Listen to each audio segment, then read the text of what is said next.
À 2 heures de pirogue ou 20 minutes en hélicoptère depuis Papay-Ichthon, Grosso. Si d'un point de vue scientifique, c'est l'un des territoires les moins connus du parc amazonien de Guyane, sur place, les naturalistes observent 3 preuves d'occupation et d'exploitation humaine du site. Une très lointaine dans le passé qui est révélée par les traces de ces politoires-là. Ce sont les Amérindiens qui ont occupé ce site. On a une autre preuve d'occupation du site à la fin du 19e siècle, début du 20e siècle, un vieil alambic qui est la preuve de cette exploitation forestière du bois de rose. Et puis une dernière occupation humaine qui est contemporaine de nous. On a la preuve par l'eau sale derrière nous, qui est celle des orpailleurs clandestins. Après une première expédition réalisée en saison sèche, 3 agents du parc et 6 naturalistes reviennent inventorier les différentes espèces en saison des pluies. Les herpétologues, experts en reptiles et amphibiens, ont capturé à 5 km du camp, dans une mare forestière, cette rainette à bandeau. Son nom scientifique, c'est Dendrosophus leucophylatus. Et donc ça, c'est ce qu'on appelle le morphe girafe. Donc la forme girafe de cette espèce-là, qui est un morphe vraiment rare, qu'on a trouvé peut-être 4 ou 5 fois sur la Guyane. Là, on est arrivé à 62 espèces inventoriées sur la zone, ce qui représente déjà vraiment une bonne complétude, donc une bonne connaissance de la zone. On n'a pas découvert de nouvelles espèces sur cette mission-là, mais on a trouvé pas mal d'espèces qui sont des espèces encore non décrites. Au nord-est de Papay-Ichthon, sur le Grand Abounami, les naturalistes travaillent jour et nuit au cœur d'un haut lieu de la biodiversité.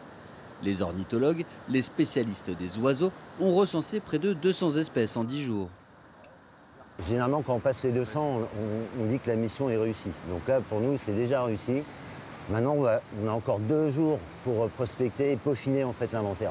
Donc là, on vient de 4000 sur le terrain, où on a fait 185 espèces d'oiseaux, au niveau sonore principalement, parce qu'en forêt, c'est très difficile à observer. On a, en plus de ça, mis des pièges qui ne blessent pas les animaux. Hein. On les capture et on les relâche, mais ça nous permet de rajouter quelques espèces grâce à la capture. Et parallèlement à ça, de nuit, on capture également les chauves-souris. On a eu une chauve-souris qui est exceptionnelle et qui est peut-être même la première donnée, on va dire, attestée de l'espèce en Guyane, donc ça c'est super.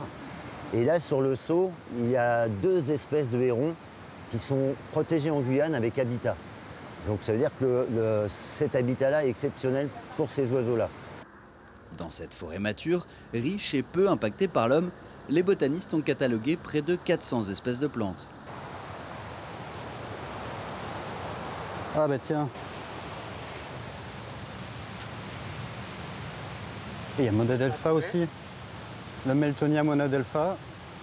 Et tu as le Tillandsia kegeliana. Ça, il doit y avoir 3 données pour la Guyane à tout casser. C'est Tillandsia kegeliana. Et en fait, c'est une espèce qui est vraiment peu fréquente. C'est légèrement pseudo-bulbeux. Ouais. Et malheureusement, elle n'est pas fleurie, mais on va la mettre en culture pour pouvoir avoir la floraison pour confirmer sa détermination. Ouais, ça pour moi, c'est un tachygali. Et en plus, celui-là, il est assez particulier parce qu'il est myrmécophyte. Ah mais oui, il y a tu plein vois de là, fourmis, au niveau du pétiole, oui. Fais attention parce que c'est des fourmis rouges.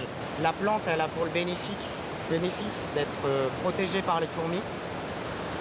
Et les fourmis ont un habitat dans lequel elles sont protégées. Et en plus, elles ont aussi un apport de nourriture. Ces inventaires participent à l'élaboration de l'Atlas de la biodiversité communale de Papay-Ichthon, un outil stratégique pour mieux connaître, préserver et valoriser le patrimoine local. Diffuser les connaissances sur la biodiversité auprès du grand public et aussi auprès des élus et dans le cadre de l'aménagement du territoire pour pouvoir à la fois mettre en valeur cette diversité aussi bien dans le cadre touristique mais aussi dans le cadre de la conservation et de la protection. L'isolement total et les difficultés d'accès au site font de cette mission un véritable défi. Mais le jeu en vaut la chandelle, car chaque exploration de ce type révèle des spécificités écologiques et archéologiques. De nouvelles espèces pour la Guyane peuvent également être découvertes.